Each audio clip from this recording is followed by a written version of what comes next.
Pelatihan jelang laga Liga Champions antara Inter Milan dan Feyenoord tengah berlangsung di Appiano Gentile. Kabar baik datang untuk Simone Inzaghi dengan kembalinya Hakan Çalhanoğlu ke skuad. Gelandang asal Turki itu sudah berlatih penuh setelah menjalani pemulihan yang sukses sehari sebelumnya. Sesi latihan kali ini juga diikuti oleh beberapa pemain dari tim U20 asuhan Andrea Zanchetta, yang akan menghadapi Bayern Munich di Youth League. Beberapa pemain muda berbakat, seperti Leonardo Bovo, Matteo Motta, Daniel Cueto, dan Mike Aidoh, turut serta dalam latihan bersama para pemain senior, meskipun tidak semuanya akan dibawa ke Rotterdam. Sementara itu, kiper utama Inter, Jan Sommer, bersiap untuk terbang ke Belanda meski masih mengenakan penyangga khusus pada jarinya yang baru saja menjalani rekonstruksi akibat cedera. Di sisi lain, sesi latihan juga memperlihatkan Marcus Thuram yang tetap ceria dan penuh energi. Dari uji coba taktik, muncul indikasi bahwa Alessandro Bastoni kemungkinan akan bermain sebagai bek kiri dalam formasi yang disiapkan Inzaghi.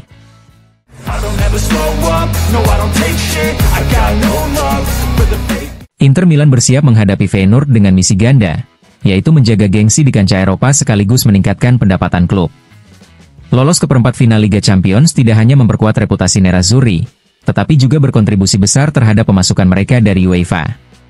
Hingga fase grup, Inter telah mengantongi kurang dari 90 juta euro dari kompetisi ini.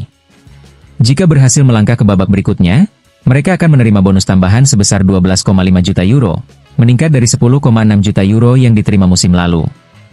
Dengan tambahan ini, total pendapatan mereka dari Liga Champions diperkirakan mencapai 98 juta euro, menurut perhitungan Calcio e Finanza. Selain itu, Inter juga berpotensi mendapatkan pemasukan tambahan dari penjualan tiket saat menjamu Bayern Munich atau Bayer Leverkusen di kandang mereka, menjadikan laga kontra Feyenoord sebagai pertaruhan penting, baik dari segi prestasi maupun keuangan.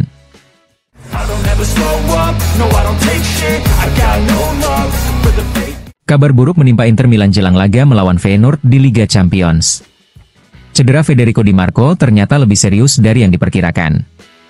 Awalnya diduga hanya mengalami kontraktur, kini terungkap bahwa ia mengalami nyeri pada fleksor paha kanan. Menurut laporan Gazzetta dello Sport, kondisi ini kemungkinan membuatnya absen hingga jeda internasional, dengan peluang kecil untuk pulih saat Inter menghadapi Atalanta. Absennya Di Marco memperparah krisis di sektor sayap Inter. Besok malam, Simone Inzaghi hanya memiliki satu pemain sayap yang benar-benar tersedia, yaitu Denzel Dumfries. Formasi yang akan digunakan di The Kuip masih menjadi tanda tanya, tetapi skenario menggunakan 4 back tampaknya telah dikesampingkan. Laporan dari Gazzetta menyebutkan bahwa Alessandro Bastoni sedang dipertimbangkan untuk berperan sebagai back sayap kiri dalam skema 3-5-2, sementara Dumfries tetap di kanan. Alternatif lain yang pernah dicoba saat menghadapi Napoli adalah menempatkan Benjamin Pavard di sisi kanan dan menggeser Dumfries ke kiri. Kemungkinan lain, meskipun kecil, adalah memainkan Davide Fratesi di kanan dengan Dumfries di kiri. Dengan pilihan yang terbatas, Inzaghi harus menemukan solusi terbaik demi menjaga keseimbangan tim dalam laga krusial ini.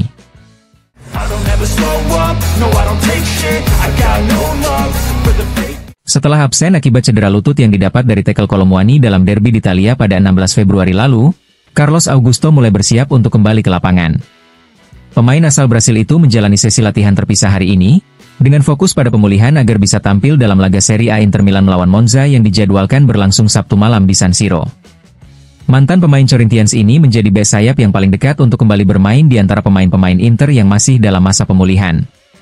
Sementara itu, Nikola Zalewski juga menjalani program pemulihan yang dipersonalisasi, setelah baru saja menjalani terapi pada hari sebelumnya.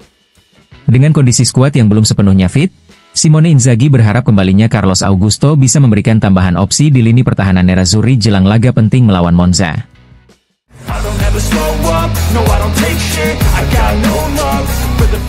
Stadion The Kuip di Rotterdam terbukti menjadi tempat yang sulit bagi tim-tim Italia. Tuttosport hari ini menyoroti statistik yang menunjukkan bahwa dari 14 pertandingan sebelumnya di Stadion Kebanggaan Feyenoord itu, hanya satu tim Italia yang berhasil meraih kemenangan, yaitu AS Roma, yang menang 2-1 atas Feyenoord di babak 32 besar Liga Eropa musim 2014-2015. Musim ini, AC Milan dan Bayern Munich juga merasakan sulitnya bermain di The Kuip setelah mengalami kekalahan di sana. Selain rekor buruk bagi tim-tim Italia, stadion ini juga dikenal dengan atmosfer panasnya. Bahkan pada tahun 2022, pelatih Lazio saat itu, Maurizio Sarri, melaporkan bahwa supporter Feyenoord melemparkan kantong berisi urin dari tribun sebagai bentuk provokasi. Dengan sejarah yang tidak menguntungkan bagi klub Italia, Inter Milan harus bersiap menghadapi tantangan berat saat bertandang ke markas Feyenoord dalam laga Liga Champions mendatang.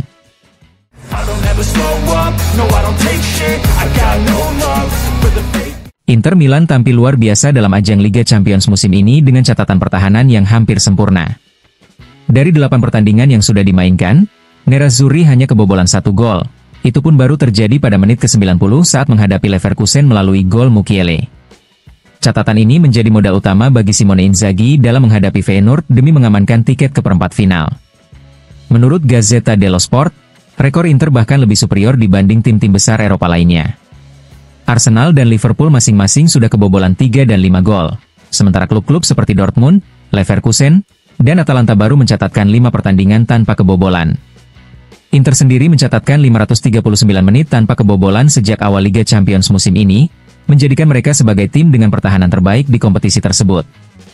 Namun, menghadapi Feyenoord besok, Inzaghi harus melakukan beberapa penyesuaian akibat absennya Di Marco, Darmian, Carlos Augusto, dan Zalewski. Salah satu opsi yang sedang dipertimbangkan adalah menempatkan Alessandro Bastoni sebagai bek sayap kiri dalam formasi 3-5-2. Meski mengalami krisis di posisi tertentu, Inter masih memiliki kedalaman skuad yang cukup kuat, terutama dengan kembalinya opsi antara Francesco Acerbi dan Stefan De Vrij, serta performa solid dari Jan Bisek dan Benjamin Pavard. Dengan pertahanan yang semakin solid, Inter berharap bisa melanjutkan dominasinya di Eropa dan melangkah lebih jauh dalam perburuan gelar Liga Champions musim ini.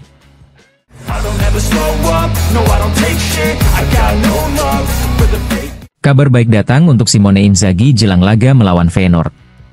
Menurut Corriere dello Sport, hasil pemeriksaan terbaru menunjukkan bahwa cedera Hakan Çalhanoğlu tergolong ringan. Setelah menjalani latihan individu, gelandang asal Turki itu akan kembali berlatih bersama tim hari ini dan siap menjadi pengatur permainan Nerazzurri di The Kuip besok malam. Terlepas dari apakah Inzaghi akan tetap menggunakan formasi andalannya 3-5-2 dengan beberapa penyesuaian atau mencoba pendekatan baru dengan 4-4-2, Çalhanoğlu dipastikan akan menjadi sosok sentral di lini tengah Inter. Kemampuannya dalam menjaga keseimbangan tim sangat dibutuhkan, terutama mengingat rekor pertahanan luar biasa Inter di Liga Champions musim ini, hanya kebobolan 1 gol dalam 8 pertandingan fase grup. Namun, perjalanan Çalhanoğlu musim ini tidaklah mudah. Ia telah 3 kali mengalami cedera otot yang menghambat performanya. Kini, dengan kembalinya ke skuad utama di momen krusial, gelandang Turki itu bertekad untuk memberikan dampak besar dan membantu Inter melangkah lebih jauh di kompetisi elit Eropa.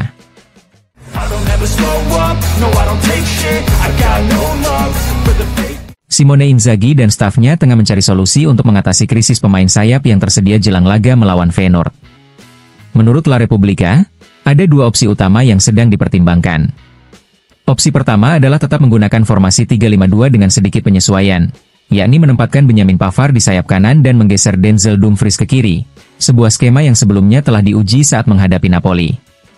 Opsi kedua adalah perubahan taktik besar-besaran dengan skema 4-4-2 atau bahkan menggunakan lini tengah 3 pemain, di mana Piotr Zielinski akan berperan sebagai gelandang serang di belakang 2 penyerang. Dalam skenario ini, Alessandro Bastoni atau Jan Bisek kemungkinan akan dimainkan sebagai bek kiri.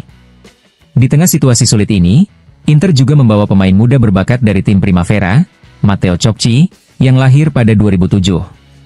Ciocci akan ikut dalam rombongan tim utama, berharap bisa mengikuti jejak Davide Santon yang pada usia 18 tahun pernah menghadapi Cristiano Ronaldo dalam laga melawan Manchester United. Sementara itu, di lini depan, Lautaro Martinez sudah dipastikan akan menjadi starter. Namun, kejutan bisa terjadi dalam pemilihan tandemnya, dengan Mehdi Taremi disebut sebagai opsi yang paling cocok untuk mendampingi sang kapten di laga ini.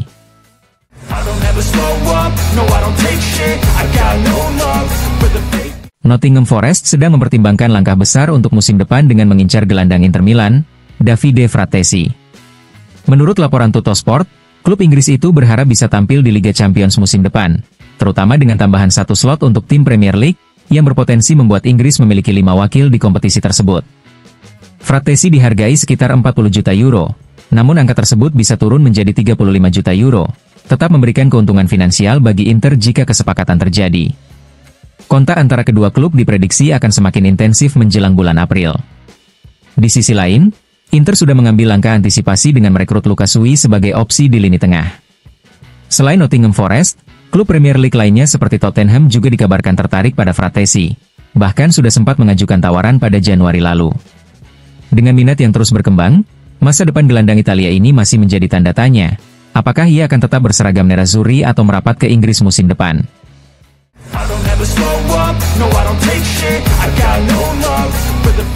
Simone Inzaghi telah membuktikan dirinya sebagai salah satu pelatih paling konsisten di kompetisi Eropa.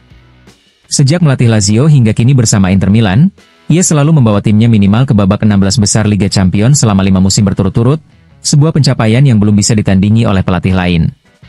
Seperti yang disoroti oleh Gazzetta dello Sport, tidak ada satupun pelatih top Eropa yang memiliki rekor sempurna 5 dari 5 seperti Inzaghi. Pep Guardiola sempat tersingkir di babak playoff setelah bertahun-tahun mendominasi. Carlo Ancelotti absen di musim 2020-2021 saat menangani Everton. Sementara Diego Simeone bahkan gagal melewati fase grup pada Desember 2022. Sementara itu, Inzaghi terus membawa timnya melaju di Liga Champions sejak meninggalkan Lazio dan bergabung dengan Inter. Pada musim pertamanya bersama nerazzurri, Inzaghi harus menerima kekalahan pahit dari Liverpool di babak 16 besar, tim yang akhirnya mencapai final melawan Real Madrid. Musim berikutnya, ia membawa Inter hingga final Liga Champions setelah menyingkirkan Porto di babak 16 besar, sebelum akhirnya kalah dari Manchester City di Istanbul. Musim lalu, perjalanan Inter terhenti secara dramatis dalam adu penalti melawan Atletico Madrid. Kini, ujian berikutnya datang dari Feyenoord, dengan leg penentuan akan dimainkan di Milan. Namun, Inter tidak lagi menjadi kejutan di Eropa. Klub-klub besar kini telah mempelajari gaya permainan Inzaghi dan formasi 3-5-2 yang menjadi ciri khasnya. Meski musim ini formasi tersebut diuji oleh berbagai cedera, nerazzurri tetap dipandang sebagai salah satu tim paling solid di benua biru. Dengan rekam jejak yang mengesankan, Inzaghi kini tidak lagi hanya ingin lolos ke fase gugur, ia mengincar sesuatu yang lebih besar.